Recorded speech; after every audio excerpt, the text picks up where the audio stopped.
अल्लाह पाक के नबी सल्लल्लाहु अलैहि वसल्लम ने फरमाया, शहद से हर बीमारी के लिए शफा है सिवाय मौत के। आवाज़ नहीं आनी, शोर बहुत है।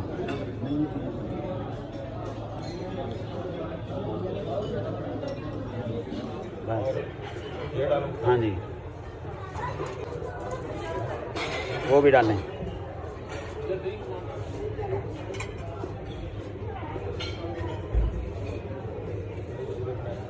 ये देखें जी, मुख्तार साहब शहद डाल रहे हैं। हाँ जी, ये वाला शहद है जी, शहद डाल रहे हैं रहीम साहब। दोस्तों, ये शहद के बड़े फ़ायदे हैं। आप शहद खाया करें। ये यहाँ पे एक डिश है जो हम यूज़ करें देसी बोतल में।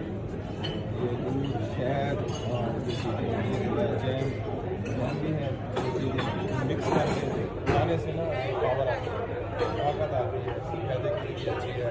आपको पता है शहद के कितने बड़े बेनिफिट हैं।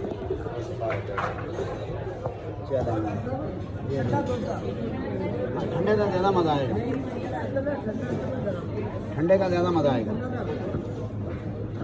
अच्छा, जैम भी डालो इसमें। हाँ लगे, इसके फ़ायदे बताएं। मेरा ख्याल है शहद के फायदे कौन है जो नहीं जानता, क्योंकि अल्लाह पाक के नबी सल्लल्लाहु अलैहि वसल्लम ने फरमाया, शहद से हर बीमारी के लिए शफा है सिवाय मौत के। माशाल्लाह, तो बात यहाँ ख़त्म हो जाती है। सही बात है।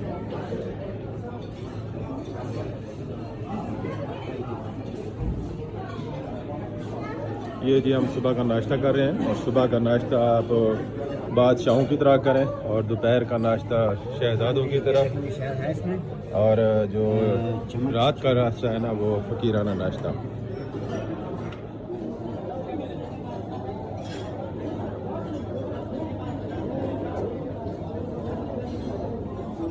ये तो